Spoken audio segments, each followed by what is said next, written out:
안녕하세요. 찰리브라입니다. 어저께까지만 해도 폭락 장세가 지속적으로 연출할 것 같다고 이제 생각하시는 분들이 개중에는 이제 몇몇 분들 계셔가지고 댓글을 보면 이제 대폭락이 올 거야 막 이러신 분들도 있어요. 근데 늘상 말씀드리지만 조금의 하락과 조금의 상승에 너무 목숨 걸고 너무 집중을 하다 보면 좀 간과하는 부분이 많을 수밖에 없거든요. 그래서 오늘 영상에서는 뭐 시세적인 부분도 이제 다루겠지만 중요한 게 전체적인 흐름이 어디서 어디로 가나 이런 관점을 제가 이제 서머리에서 간밤에 나왔던 뉴스들 뭐 시사 뉴스하고 여러 가지 서머리에서 이제 말씀을 드릴 건데 이 영상을 이제 한번 보고 아 무슨 코인 좋다 뭐 나는 사서 뭐 득봤다 이게 아니라 그냥 전체적인 걸 이렇게 두루두루 보시다 보면 아 지금 내가 왜 코인에 투자하고 있고 목적지는 어디쯤 될 것 같다라는 어떤 확신을 분명히 여러분들이 가지실 거라고 이제 전 생각을 해요. 지금 현재 여러분들이 물려 계신 가격에 가치를 부여하는 건 사실은 아무 의미 없다라고 이제 전 생각을 합니다. 저도 물론 물려 있는 가격의 코인들은 많아요. 최근에 산 거는. 그래서 여기 보시면 일단 뭐 시세적인 거는 46,277달러. 어저께까지만 해도 45,000달러 밑으로 하회를 해서 아마 많은 분들이 충격을 많이 받으셨을 텐데 지금 뭐 시세적인 건 그래요. 그냥 저항선이 지지선으로 바뀌었다. 일단 캔들상은 그렇게 바뀌었고 가장 이제 우리가 시세적인 거 주목해야 될 게 뭐냐면 크립토 시장에서 이더리움의 극적인 상승을 주목해야 된다. 그래서 사실 요것만 지금 현재 보면은 비트코인 도미넌스가 어느 정도로 떨어졌다는 걸 우리가 아마 인지를 하실 거라고 다들 생각을 합니다. 자, 그래서 그 관점으로 그리고 의아한 게 하나 있죠. 여기 보면은 전 세계 이제 거래소를 쭉 나와 있는데 바이낸스 나와 있고 이렇게 쭉 나와 있는데 뭐 볼륨이 엄청나게 서 있는 건 아니에요. 근데 유달리 눈에 오늘도 찰리 형 시청 감사드려요. 구독, 좋아요 부탁드려요. 들어오는 거래소가 있죠. 여기 업비트 거래소 볼륨량이 엄청나게 하락하고 빨간색도 뭐 엄청 진한 빨간색이죠. 지금 현재 상황이. 네, 어쨌건 지금 현재 요런 상황이라는 걸 이제 아시면 되고 그러면 뭐 역 프리미엄도 분명히 있을 거다.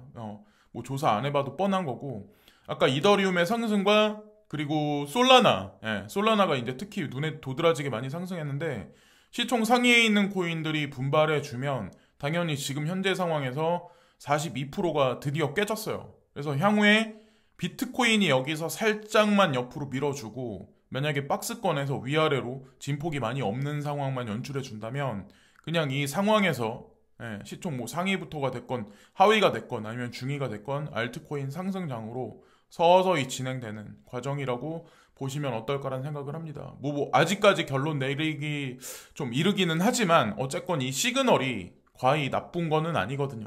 크립토 전체적인 규모로 봤을 때는. 그리고 그레이켈 자산운용사에서 오늘 뭐 한 가지 뭐 독특한 문장을 하나 남겼는데 뭐 비트코인이 몇 개인지는 아마 다들 아실 거예요. 2100만 개죠. 2100만 개 중에 현재 채굴된 양이 1900만 개고 나머지 양이 200만 개 정도 됐는데 퍼센트를 따졌을 때 거의 9.5% 정도가 지금 현재 향후에 남아있다. 9.5%만 남아있어요.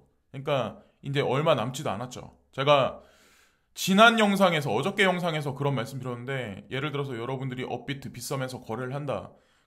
예를 들어서 5년 전에 거래를 했다. 그러면 몇십 개씩 거래를 해요. 몇십 개씩. 한 어떤 그 가격 프레임에 있는데 근데 지금은 0.01개, 0.5, 0.05개, 0.1개, 0.2개 막 요렇게 지금 오더북에 보면은 드문드문 막 이렇게 있잖아요. 그러니까 예전과는 사뭇 다른 지금 그러면 5년 후에는 과연 오더북에는 과연 비트코인을 우리가 어느 자리수에서 거래를 할까? 0.005개 뭐 요렇게 되지 않을까라는 생각을 한번 해봅니다. 뭐 지난 과거를 보면 알 수 있고 그리고 어저께 이제 제가 반액에서 비트코인이 향후에 준비 통화가 될 수가 있다. 그러니까 일명 이제 기축 통화가 될 수 있다. 뭐 이거는 상상일 수도 있지만 제 영상을 쭉 이제 지켜보신 분들 전 세계 지금 통화 시장에 무슨 일이 생기고 있고 달러에는 무슨 일이 생기고 있고 엔화에는 무슨 일이 생기고 유로화에는 지금 무슨 일이 생기고 있는지 그런 거에 관해서 아마 인지를 하신 분들은 이게 그냥 상상으로 끝나는 일이 아니라는 걸 아마 인지를 하실 거고 58억이다 라는 어떤 일이 표현을 썼는데 어저께 이제 어떤 분이 댓글을 달아주셨어요. 그래서 저도 이분 말씀에 공감을 충분히 100% 하거든요. 그래서 매번 영상 감사합니다. 반액에서 1비트가 58억 정도가 될 수 있다라고 예상했지만 그 시기가 왔을 때 58억 가치가 지금의 58억이란 가치일지 걱정이 됩니다. 네, 100% 맞는 말씀이세요. 가상자산이 경제적 자유를 누릴 수 있게 해줄 방주라고 생각은 되지만 이러고 점점점 이렇게 적어주셨는데 극단적으로 어떤 생각을 하냐면 10년 후에 10년 후에 돈 가치가 만약에 진짜 실제로 58억 같다고 쳐요. 58억 같다고 쳐요. 그러니까 5, 6년 전에 몇백만 원이 그러니까 몇십만 원짜리 비트코인이 지금 현재 5천만 원까지 갔죠. 깜짝 놀랄 일이죠. 근데 지금 5천만 원짜리가 58억이 갔다 쳐요. 이게 뭐 5년 후가 될 수도 있고 10년 후가 될 수도 있고. 근데 돈 가치가 그게 언제인지 모르겠지만 이게 10분의 1, 5.8억 가치밖에 안 될 수도 있다는 거죠. 지금 현재 여러분들 막 물가가 가파르게 올라가고 우리나라 정부도 대선이 끝나면서 지금 뭐 전기세, 가스료 인상을 한번 일단 향후에 올릴 거고 또 올릴 거라고 이미 미디어에 나왔더라고요. 명분이 있으니까 지금 분쟁이라는 명분이 있으니까 그걸 타고 원래 작년서부터 계속 뭐 올린다 얘기를 했었는데 올라가면 전체 물가가 다 한 파동 또 크게 올라가거든요. 이게 근데 단기적으로 끝나지는 않는다는 거죠. 하여튼 그래서 뭐 마지막에 방주라고 생각은 되지만이라고 이제 적어주셨는데 그나마 이것도 없는 사람들은 그나마 이 가상자산이라도 투자를 했으니까 이런 상상이라도 하죠. 이것도 투자 안 한 사람들은 어떻게 되겠냐는 거예요. 그리고 거기다가 이제 4차 산업혁명이 완전히 자리가 잡아지는 시기가 되면 가치 변화가 엄청나게 패러다임의 극적인 변화가 엄청나게 있을 거예요. 물리적인 부동산의 가치와 가상세계의 부동산의 가치가 역전하는 상황이 올 수도 있는 거고 그리고 온갖 지금 현재 뭐 플랫폼이 이것저것 창궐하지만 그게 다 통합 흡수돼서 뭐 어떤 일정 부분의 플랫폼이 왕자리에 들어갈 수도 있는 거고 지금 거지 같은 어떤 그런 상황에 취급받는 산업이 나중에 10년 후에 반전돼서 엄청나게 올라갈 수도 있는 거고 어쨌든 하여튼 그런 여러 가지 아마 엄청난 변화가 있을 거라고 저는 생각을 해요. 그리고 단기적으로는 이게 어떤 거냐면 자 여기 막 이렇게 가파른 어떤 그 산길이 있어요 여기. 근데 제롬 파월 연준 의장이 트럭을 여기 타고 가시면서 앞에 이제 표지판이 여기 있는데 10년짜리 그리고 2년짜리가 있고 여기 보니까 장단기 금리 역전차에 관해서 설명을 해주고 있는 것 같은데 리세션이다 경기 침체다. 근데 여기 돌아서면 이제 경기 침체일 거야. 그래서 미리 여기 보면서 이분이 이제 생각을 하시죠.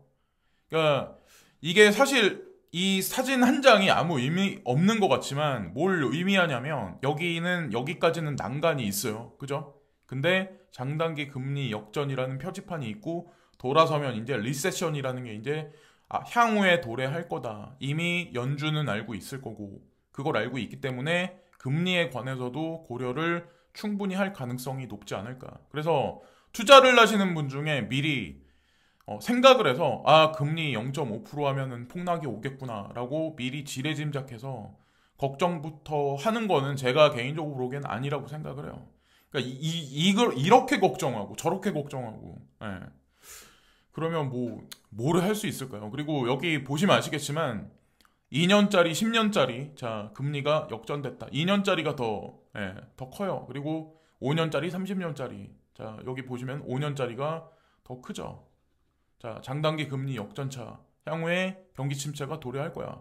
전 세계 사람들은 이미 다 알고 있고 GDP, GNP가 올해 쭉 계속해서 성장을 못하고 올해 4분기 들어서 더 크게 성장 못한다. 전 세계 중앙은행장들은 이미 전부 다 이 사실을 알고 있어요. 지금 현재 우리나라 이제 중앙은행 총재이신 분이 사퇴를 하셨죠. 그러니까 그분이 나가셨죠. 그 다음에 차기 은행 총장님이 중앙은행 총장님이 어떤 분이 되실지 모르겠지만 진짜 골치 아프실 거예요. 이게 돈이 중요한 게 아니라 어쨌건 진짜 현재 스태그플레이션, 스태그플레이션 아니라고 하시는 분들도 있는데 경기 침체는 맞아요. 인플레이션이 엄청나게 올라가 있고 여러분들 주변 분들 보세요. 예전 같지 않죠. 가처분 소득도 그렇고 소득 대비해서 돈값보치는 계속해서 떨어지고 있고 인플레이션 계속 올라가는데 이걸 어떻게 중앙은행에서는 스태그플레이션이라는 단어를 절대로 쓰지 않아요.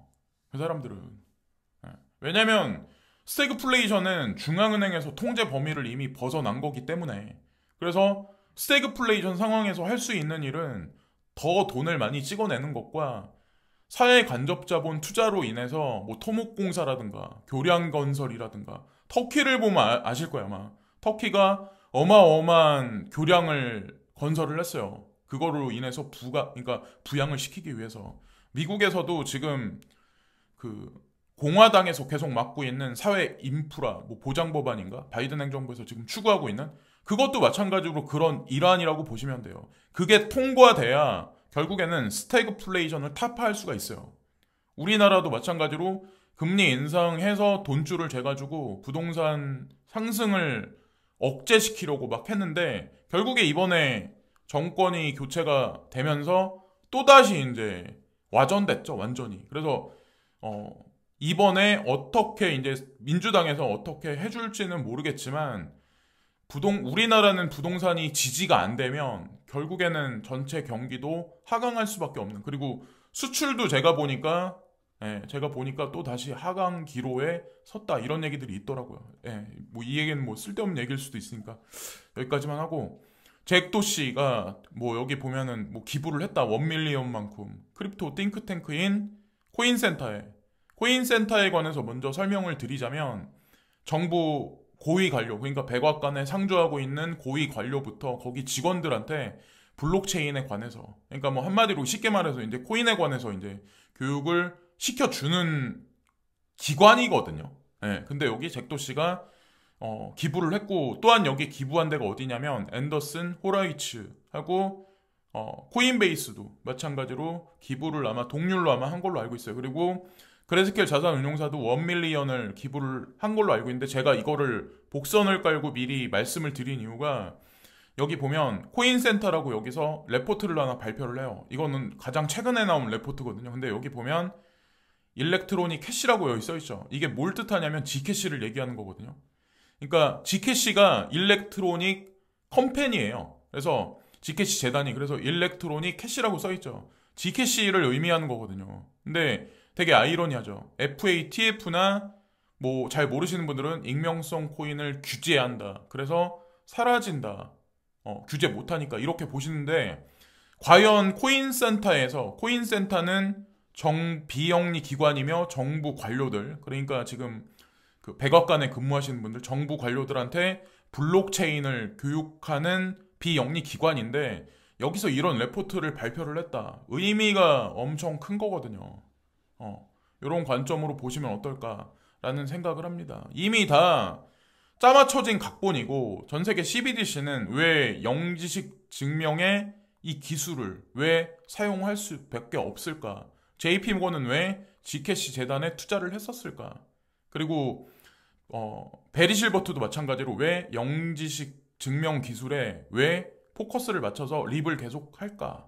그 결론은 반드시 나올 거고 그리고 지나가는 김에 이제 제가 한 가지 말씀드리려고 하는데 호라이즌 코인 그 7천만 원이라는 가격을 예측을 했잖아요. 베리 실버트가 2025년까지. 그러면 호라이즌은 과연 얼마까지 가냐? 어떤 분이 이제 댓글 달아주셨어요. 그래서 반은 가지 않겠냐. 근데 제가 이거는 단언해서 말씀드릴 수 있는데 반이 간다. 뭐 아니면 뭐 10분의 1이 간다. 3분의 1 간다. 뭐 여러 견해가 많아요. 근데 그거는 아무도 장담 못해요. 왜냐면 G캐시는 지금은 포우에서 포스로 아직 넘어가지 않고 포스로 이제 점진적으로 1년이 지나고 2년이 지나면서 점진적으로 넘어갈 거예요. 그러다가 이제 100%가 돼서 묶이는 양이 많아지기 시작하고 그죠? 점진적으로 이제 채굴도 안 하게 되겠죠. 그러면서 이제 가치가 상승을 하겠죠. 앞으로 향후에 이더가 폭발하듯이. 근데 호라이젠도 만만치가 않은 게 이 친구도 2100만 개죠. 거기다가 노드가 있어요. 근데 아이러니한 거는 가격이 상승하면 파는 사람도 있지만 가격이 진짜 크게 계속 올라가면 노드 돌리는 사람이 점점 이 친구도 그래서 코인이 시중에 풀리는 양이 그렇게 많이 없어질 가능성. 그러니까 지금 가격에서 막 힘들어하시는 분들이 되게 많은 건 저 이해해요. 충분히. 왜냐면 저도 옛날에 코인 투자하면서 그랬었으니까. 근데 이런 메커니즘을 보시면 아마 인정을 하실 거예요. 향후에. 뿌듯하게. 아, 내가 그래도 고민하면서 손절하지 않은 게 진짜 잘한 일이구나. 아마 그런 날이 반드시 올 겁니다. 그러니까 이 호라이즌 코인이 지캐시만큼 올라갈지 그거는 아무도 몰라요. 그거는 진짜 누가 장담할 수 있을까요? 저희 이제 그렇게 생각하거든요. 그냥 메커니즘만 보세요. 저는 그냥 비슷비슷하게 생각을 해요. 지캐시가 됐건 호라이즌이 됐건 뭐 둘 다. 그래서 그리고 지캐시 미디어에서 무슨 얘기를 하냐면 여기 4월 22일에 지캐시 뭐 짧은 다큐멘터리가 발표가 될 거야. 그래서 향후에 이제 광고를 많이 할 거야 라는 얘기가 있더라. 그래서 유튜브에 아마 이 영상이 올라올 거고 4월 29일 날은 헤일로에 관한 어떤 그런 영상이 담겨져서 올라갈 거야. 이런 얘기를 하더라고요. 그래서 지나가는 김에 말씀드리고 이 뉴스도 저한테는 좀 약간 크게 다가왔거든요. CME 그룹의 솔라나 및 카르다노에 대한 알트코인 선물 고려 중. 그래서 기사를 읽어보시면 아시겠지만 솔라나하고 카르다노에 딱 포커스가 맞춰져서 이게 나온 게 아니라 알트코인들 전반적으로 다 마찬가지. 최근 몇 년 동안 비트코인 및 이더리움과 연계된 선물 계약을 시작한 CME 그룹은 솔라나의 솔과 카르다노의 에이다를 포함해 시가총액이 작은 암호화폐 기반 선물을 도입할 수 있는지 여부를 검토하고 있습니다. 이 얘기가 뜻하는 바가 어떤 건지 여러분들이 아실 거예요. 비트코인, 이더리움 뿐만 아니라 나머지 코인들도 제가 ETF로 점진적으로 갈 거라고 말씀드렸죠. 그래서 비트코인과 이더를 제외한 다른 코인의 경우 먼저 인덱스가 필요하거나 인덱스를 생성할 수 있는 기능이 필요하다고 접붙었다. 인덱스가 있어야 돼요. 먼저. 히스토리가 있어야 돼요. 거래에 관한. 근데 여기 보세요. 그래스케 자산운용사 OTC 심벌 예전에 발표를 했죠. 비트코인하고 이더리움 먼저 증권거래위원회에 보고를 주기적으로 해요. 그게 인덱스를 보고하는 거거든요. 거기다가 비트코인 캐시, 이더리움 클래식, 호라이젠 라이트코인, 스텔라 루멘, 지캐시 지금 계속 보고가 되고 있어요. 그게 왜 그러냐?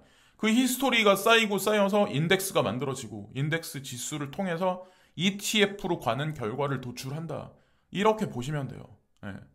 그래서 아마 아까 그 뉴스를 보시고 더 블록에 나온 뉴스를 보시고 제 말을 설명을 이렇게 들어보시면 아마 결론을 아마 도출하실 수 그리고 여기 지금 아직 여기 OTC 안 간 코인들 있죠. 베이직부터 해가지고 뭐 체인링크부터 해가지고 디센트럴 랜드부터 해가지고 파일코인, 뭐 라이브피어, 솔라나 전부 다 마찬가지로 이 안에 들어갈 거예요.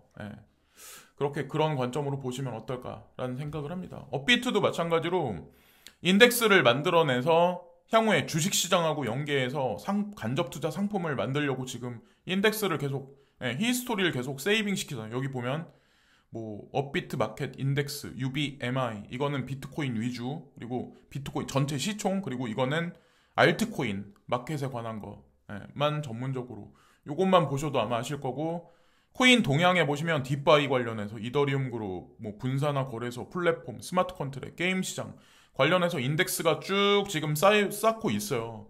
이게 그냥 장식품이 아니라는 거죠. 여러분들이 좀 이렇게 보시면 어떨까라는 생각. 지금의 주식시장보다 가상자산 시장이 나중에 향후에 시총이 더 커질 날이 반드시 옵니다. 그럴 날이. 지금 아직 뭐 제도권 수용도 안 돼 있는데 그런 날은 반드시 올 수밖에 없어요. 그게 뭐 사실 뭐 큰 관점에서 보면 인지를 하실 거고 그리고 뭐 시사적인 거 이제 제가 한 가지 말씀드리려고 하는데 분명히 미국에서는 인도한테 경고를 했어요. 더 이상 사소 쓰지 마라. 러시아하고 교육을 끊어라 라고 얘기했는데 이게 오늘 새벽에 나온 거거든요. 인도가 지속적으로 러시아로부터 오일 구매를 할 거야. 재무장관이 직접적으로 언급을 한 거예요. 이거는 미국에 대한 사실은 반기 무시거든요. 대놓고 무시하는 거거든요. 여러분들 어떻게 해석하시나요? 지금 중국이 움직이는 거 그리고 러시아가 지금 그러고 있는 거 거기다가 인도까지 이렇게 그러면 쿼드의 방향성이 어떻게 갈지는 아무도 몰라요. 아무도 모르지만 우려스러운 일이 발생될 가능성도 충분히 있다는 거죠. 지금 이 추세로 나간다면. 근데 인도가 이렇게 한다고 해서 미국이 도와줄 수 있는 거는 없거든요. 왜냐면 무기면에서도 이미 러시아로 노선을 바꿨어요. 벌써 작년서부터. 거기다가 지금 우리가 먹고 사는 거랑 직접적으로 연관된 것 중에 가장 중요한 게 뭐냐면 비료인데, 비료. 자, 우리나라는 러시아한테 비우호국이에요. 이미 비우호국이라는 걸 여러분들 이미 아실 거고, 비우호국은 루블로 지급을 해야 돼요. 유럽도 마찬가지고. 그렇게 푸틴 대통령이 발표를 했죠. 근데 여기 보세요. 곡물값 이어 비료값도 폭등. 내년 식량 상황이 더 걱정이다. 이 기사가 아마 작년 연말에 나왔을 거예요. 그러니까 작년 연말에 이 기사를 아마 기억하시겠지만 러시아는 4월까지 비료 수출을 금지할 거다. 그리고 중국은 6월까지 비료 수출을 금지할 거다. 라는 얘기를 했었거든요.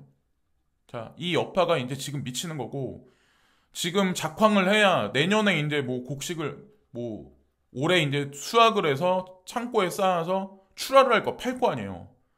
그죠? 우리가 지금 먹고 있는 거는 작년에 수확된 거잖아요. 그러면 어떻게 될까요?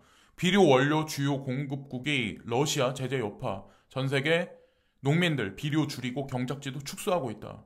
UN 내년에 심각한 식량 위기 직면, 인플레이션은 지속적으로 올라갈 수밖에 없는 현재 상황이다. 라고 그냥 인지를 하시면 어떨까라는 생각을 합니다. 이번에 설상 분쟁이 종식된다라고 하더라도 그게 아마 상당 기간 오래 갈 가능성이 높고, 특히나 중국과 대만 이 문제를 통해서 반도체 수급의 파장이 아마 미쳐지면 이거는 지하자원, 천연자원의 문제가 아니라 각종 전자기기, 차량부터 해가지고 여러 가지 것들이, 거기다가 이제 뭐 예를 들어서 코인 시장도 마찬가지. 반도체 수급이 예를 들어서 향후에 원활하게 이루어지지 않는 게 장기적으로 가면 그 여파가 미치는 코인 시장의 여파도 분명히 있을 거라고요. 왜냐면 채굴기가 수급이 안 되면, 자, 그죠? 어떻게 될까요? 그래서 어쨌건 미래를 볼 때 저는 유토피아라고 보시는 분들도 되게 많지만, 인공지능과 뭐 로봇 뭐 요런 어떤 그런 산업이 막 이렇게 우리 주변에 막 서면서, 근데 저는 유토피아가 아니라 오히려 디스토피아라고 생각을 해요. 우리가 다가오는 세대, 그리고 여러분들, 자제분들, 뭐 저는 없으니까 하여튼 뭐 그런 세상이 점진적으로 오고 있네요. 그래서 그나마 우리가 거기서 생존하고 살아남을 수 있는 마지막 대안은 제가 개인적으로 보기에는 코인 투자밖에 없다라고 결론 지으면서 이번 영상도 마치겠습니다. 자, 그래서 이따 괜찮은 뉴스거리가 있으면 또다시 찾아뵙겠습니다. 시청해주신 많은 분들께 고개 숙여 감사를 드리고요. 구독과 좋아요 부탁드립니다. 감사합니다. 오늘도 탈리언 시청 감사드려요. 구독, 좋아요 부탁드려요.